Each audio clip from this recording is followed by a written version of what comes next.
बेटियां घर का उजियारा है।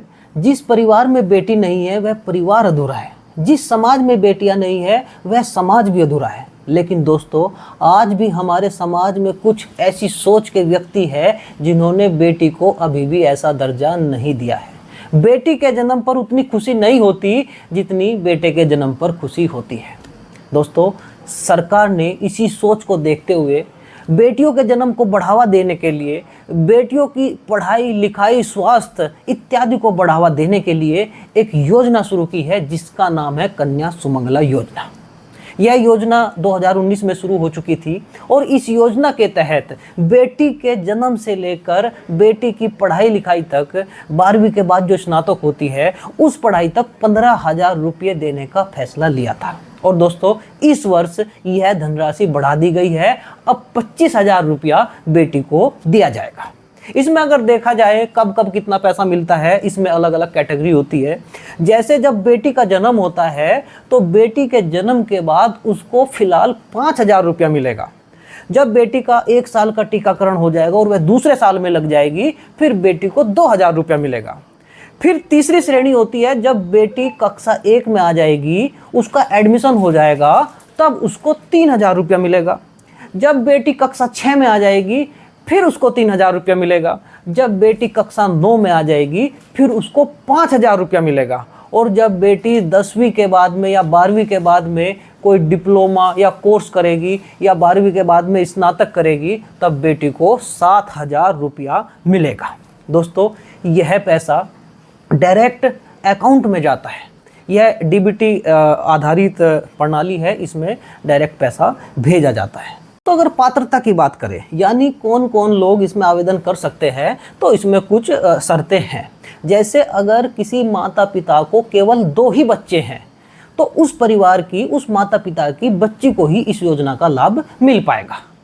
अच्छा, इसमें एक चीज़ हो सकती है, मानकर चलिए एक पहला बच्चा है और दूसरे प्रसव के दौरान 2 बच्चे जुड़वा हो जाते हैं, तो इस स्थिति में 3 बच्चे हो जाएंगे, तो यहाँ यह शर्त लागू नहीं होगी। और इस स्थिति में अगर दूसरे बार में, दूसरे प्रसव में 2 जुड़वा बच्चे हो जाते हैं तो अधिकतम 2 बेटियों को इस योजना का लाभ मिल जाएगा। यानी परिवार में अगर 2 बेटी है, दोनों को लाभ मिल जाएगा। एक बेटा है, एक बेटी है, तो बेटी को लाभ मिल जाएगा। और अगर 3 बच्चे हैं, दूसरे प्रसव के दौरान जुड़वा बच्चे हो जाते हैं, तो उस स्थिति में 3 बच्चे हो जाएंगे, तो अधिकतम 2 बेटियों को लाभ मिल जाएगा। और हाँ, अगर एक बच्चा जैविक है और दूसरा बच्चा गोद लिया बच्चा है, तो इसमें गोद लिया जो बच्चा है, बच्ची है, उसको भी लाभ मिल जाएगा।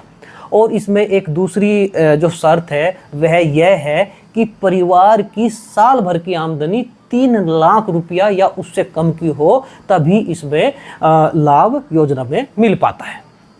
दोस्तों, इसमें ऑनलाइन आवेदन होता है और ऑनलाइन जो साइट है वह साइड में लिखी हुई है, आप देख सकते हैं। यह ऑनलाइन साइट है, इस पर जाकर आवेदन किया जा सकता है।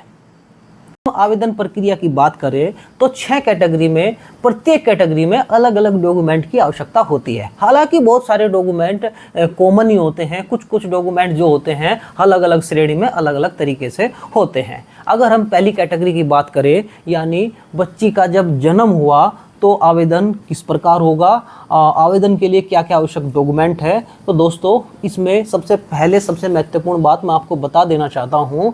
बच्ची के जन्म के बाद 1 वर्ष तक, यानी जो डेट ऑफ बर्थ होगी उसके पूरे 1 साल तक कभी भी आवेदन किया जा सकता है। और इसमें डॉक्यूमेंट की क्या क्या आवश्यकता पड़ेगी, इसमें आप साइट पर देख सकते हैं, मैं आपको बताता जाऊँगा। सबसे पहला, जन्म प्रमाण पत्र। बच्ची के जन्म प्रमाण पत्र की आवश्यकता है। अगर यहाँ जहाँ बच्ची ने जन्म लिया है वहाँ चिकित्सालय ने जो जन्म प्रमाण पत्र बनाया होगा वह भी यहाँ मान्य होगा।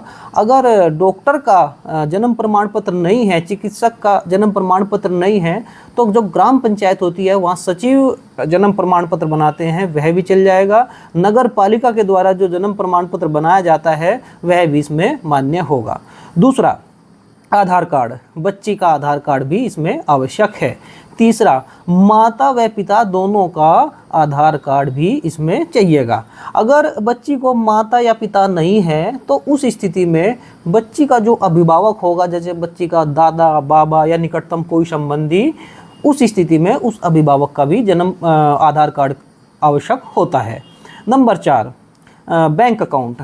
दोस्तों इसमें मैं आपको महत्वपूर्ण बात बताऊंगा, अगर बच्ची वयस्क है यानी 18 साल से ऊपर की है तो उस स्थिति में बच्ची का ही इसमें खाता लगेगा। लेकिन चूंकि यह पहली श्रेणी है, बच्ची का जन्म हो रहा है, तो यहाँ माता का अकाउंट लगाया जाएगा। इसमें प्राथमिकता माता को दी जाती है। अगर माता नहीं है बच्ची को तो उस स्थिति में पिता का अकाउंट लगता है, और अगर माता पिता नहीं है तो फिर अभिभावक यानी बच्चे के जो बाबा दादा या बच्ची का बहन भाई जो निकटतम संबंधी है उस अभिभावक का अकाउंट नंबर दिया जाएगा। और एक अगर माता या पिता नहीं है, किसी की मृत्यु हो गई है, तो उस स्थिति में मृत्यु प्रमाण पत्र भी यहाँ लगेगा। और एक जो छठा नंबर है, बच्ची का एक फ़ोटो, नवीनतम पासपोर्ट साइज फ़ोटो होना चाहिए। और नंबर 7 पर एक मोबाइल नंबर ऐसा हो जिस पर OTP आता हो, कोई स्थायी मोबाइल नंबर भी इसमें फीड करना होगा। और एक महत्वपूर्ण बात मैं आपको बताना चाहूँगा, जो भी हमारे इसमें डॉक्यूमेंट अपलोड किए जाएंगे वह सभी स्वतः प्रमाणित हो, यानी सेल्फ अटेस्टेड हो। वहाँ जो आवेदक होगा, बच्ची के माता पिता होंगे, वो उसको सेल्फ अटेस्टेड करके ही इसमें अपलोड कराए। हम बात करें दूसरी श्रेणी की। दूसरी श्रेणी यानी बच्ची को टीकाकरण 1 साल का लग गया हो। 1 साल के जब टीके लग जाते हैं तो उसके बाद एनएम जो हमारी आशाएं होती हैं, ANM होती है, वो एक प्रमाण पत्र आपको देगी। उस प्रमाण पत्र की आवश्यकता होगी। या अगर प्राइवेट डॉक्टर के यहाँ आपने टीकाकरण कराया है तो वो भी एक प्रमाण पत्र देंगे और उसको डॉक्टर प्रमाणित कर देंगे। तो इस तरीके का टीकाकरण का एक सबूत आपके पास हो जाएगा। और यहाँ जो सबसे महत्वपूर्ण बात है, इसमें जो बच्ची का ऑनलाइन आवेदन होगा वह बच्ची के 9 महीने बाद, बच्ची के जन्म के 9 महीने बाद से लेकर बच्ची के 2 साल पूरे होने तक कभी भी आवेदन किया जा सकता है। यानी पहली श्रेणी में 1 वर्ष तक और दूसरी श्रेणी में 9 महीने से लेकर 2 वर्ष पूरे होने तक आवेदन हो सकता है। अगर हम यहाँ डॉक्यूमेंट की बात करें तो हम स्क्रीन पर देखते हैं। नंबर 1 जो मैंने आपको पहले बताया था, टीकाकरण की कॉपी होगी, ANM अथवा आशा द्वारा यह दी जाएगी, या प्राइवेट जो चिकित्सालय होगा हमारा वहाँ से हमें मिल जाएगी, वो डॉक्टर उसको प्रमाणित कर देंगे।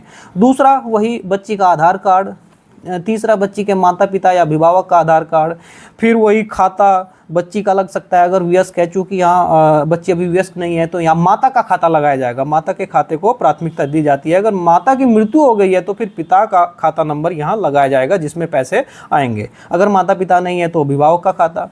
और मृत्यु प्रमाण पत्र उस स्थिति में लग सकता है जब माता पिता में से कोई जीवित नहीं है, तो फिर अभिभावक उसमें आवेदक होता है, तो फिर वहाँ मृत्यु प्रमाण पत्र भी लगता है। फिर छठा नवीनतम पासपोर्ट साइज फ़ोटो बच्ची का, फिर 7वां मोबाइल नंबर। स्व प्रमाणित जो सभी डॉक्यूमेंट है वही इसमें अपलोड होंगे। तीसरी श्रेणी की बात करें तो जब बच्ची कक्षा 1 में आ जाती है तब तीसरी श्रेणी के लिए आवेदन किया जाएगा। और आप ये सवाल मुझसे पूछ सकते हैं कि अगर बच्ची की उम्र 4 साल है या 5 साल है या 6 साल है या 7 साल है, दोस्तों मैं आपको बता देना चाहता हूँ इसमें साल नहीं देखे जाएंगे, इसमें यहाँ कक्षा देखी जाएगी। अगर बच्ची का कक्षा 1 में एडमिशन 5वीं साल में, 6ठी साल में, 7वीं साल में होता है, उससे कोई फ़र्क नहीं पड़ेगा, आप उसमें आवेदन कर सकते हैं। आवेदन के लिए क्या क्या आवश्यक डॉक्यूमेंट होंगे, इसमें जो महत्वपूर्ण डॉक्यूमेंट है मैं आपको बताऊँगा, क्योंकि हमारे जितनी भी श्रेणी है उसमें कुछ ही डिफरेंस है, बाकी सारी चीज़ें सेम है। तो जो इसमें महत्वपूर्ण है वह है बच्ची के स्कूल में एडमिशन होने की फीस रसीद। वह एक प्रमाण पत्र स्कूल के हेडमास्टर से आपको मिलेगा जिसमें हेडमास्टर यह लिखेगा कि यह बच्ची इस स्कूल में इस क्लास में पढ़ती है, इसका रोल नंबर यह है, इसका SR नंबर यह है, स्कूल का U- कोड वगैरह यह है, और हम बच्चे के उज्जवल भविष्य की कामना करते हैं। और नीचे हेडमास्टर के हस्ताक्षर हो जाएंगे, मोहर हो जाएगी। तो इस तरीके का एक स्कूल का एक फॉर्मेट होता है। पैड हो सकती है स्कूल की, कोई लेटर पैड वगैरह, उस पर हेडमास्टर लिख कर दे सकते हैं। इसके लिए कोई निर्धारित एकदम से प्रारूप नहीं है, सादे पेपर पर भी अगर हेडमास्टर इसको प्रमाणित कर दे तो भी यह प्रमाण पत्र माना जाएगा। यह इसमें विशेष चीज़ होती है। और बाकी के जो डॉक्यूमेंट है वही सब, बच्ची का आधार कार्ड, बच्ची के माता पिता या अभिभावक का आधार कार्ड, और बैंक अकाउंट, और इसमें बच्ची का फ़ोटो ये जो चीज़ें मैंने ऊपर बताई थी वही चीज़ें सेम यहाँ भी है। की बात करते हैं, यहाँ जब बच्ची कक्षा 6 में आ जाती है, यहाँ भी साल नहीं देखा जाएगा। यह नहीं देखा जाएगा बच्ची कक्षा 9 में साल 9वीं साल में लगी है, 10वीं में, 11वीं में, इससे कोई मतलब नहीं। जब बच्ची का एडमिशन कक्षा 6 में हो जाता है तब यहाँ आवेदन किया जाएगा। और इसमें यहाँ बच्ची ने कक्षा 6 में एडमिशन ले लिया है, उसकी फ़ीस रसीद और स्कूल से जो प्रमाण पत्र मिलेगा, हेडमास्टर जो प्रमाण पत्र देगा कि बच्ची हमारे स्कूल में पढ़ रही है, वो यहाँ आवश्यक होगा। बाकी के जो डॉक्यूमेंट है ऊपर मैंने बताए थे वही सब यहाँ भी सेम है। फिर बात करते हैं हम श्रेणी 5वीं की, जो 5वीं श्रेणी है यानी कक्षा 9। कक्षा 9 में जब बच्ची एडमिशन लेती है तो कक्षा 9 का वह उसमें लगेगा कि बच्ची हमारे स्कूल में पढ़ रही है, हेडमास्टर उसका एक प्रमाण पत्र जारी करेगा, वह उसमें लगेगा। बाकी सभी चीज़ें सेम हैं।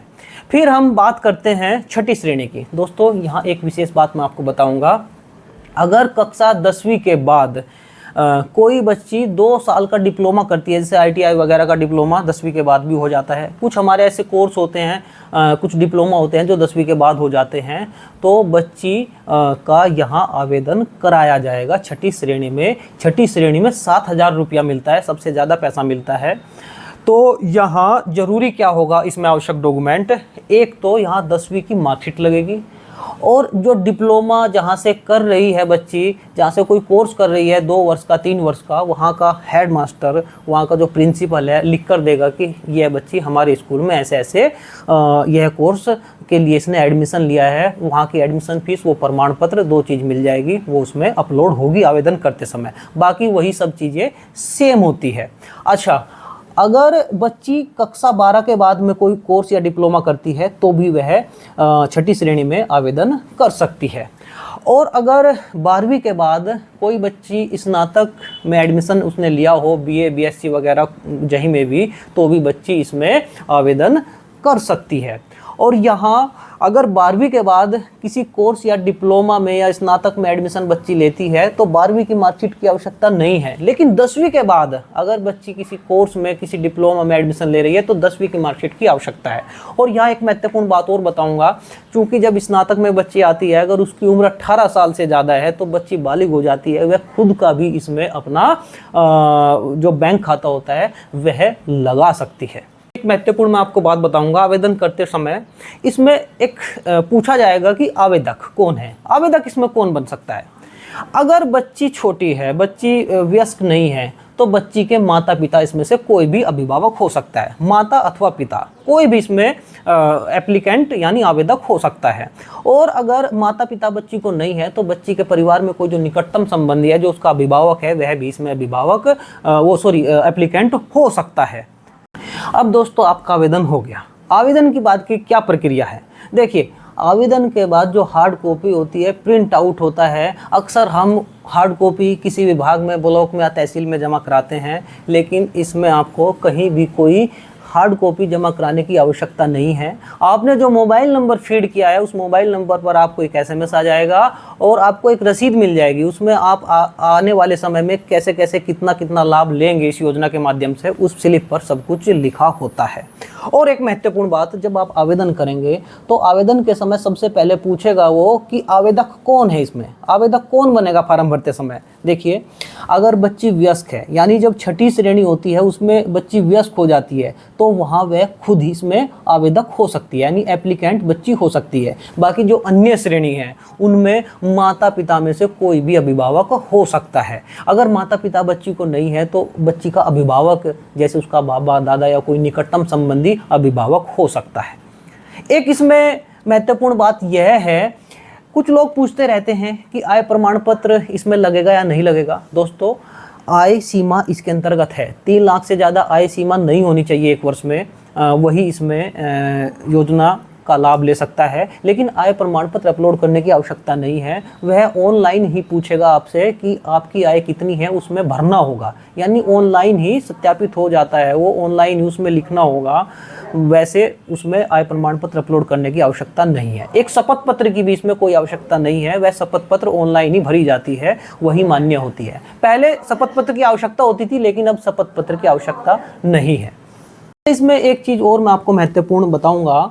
मानकर चलिए किसी बच्ची ने पहली और दूसरी श्रेणी में आवेदन नहीं किया था और उसने उसका लाभ नहीं लिया था, तो क्या वह तीसरी श्रेणी में आवेदन कर सकती है? हाँ, बिल्कुल कर सकती है, इसमें कोई दिक्कत नहीं।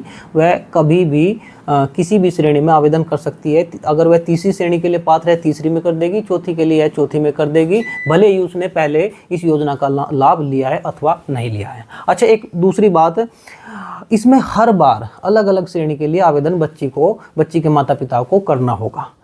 और जब आवेदन किया जाता है, मानकर चलिए किसी बच्ची के लिए प्रथम श्रेणी में आवेदन किया गया है तो उसको लाभ मिल गया, फिर जब वह दूसरी श्रेणी के लिए पात्र हो जाएगी, फिर दोबारा से उसी रजिस्ट्रेशन नंबर पर जो पहली बार उसको रजिस्ट्रेशन संख्या मिली थी, उसी रजिस्ट्रेशन संख्या पर फॉर्म दोबारा खुल जाएगा और उसमें वह डॉक्यूमेंट अपलोड करना होगा जो नया डॉक्यूमेंट था। क्योंकि पहली श्रेणी में जन्म प्रमाण पत्र लगता है और दूसरी श्रेणी में टीकाकरण का प्रमाण पत्र लगता है, तो दूसरी श्रेणी में केवल और केवल टीकाकरण का प्रमाण पत्र उसमें लगाना होगा, बाकी और कुछ नहीं करना। फिर जब तीसरी श्रेणी में बच्ची आ जाएगी, फिर पुराने रजिस्ट्रेशन संख्या पर फॉर्म खुलेगा और इस बार स्कूल के हेडमास्टर का प्रमाण पत्र नया होगा जो वो उसमें अपलोड करना होगा।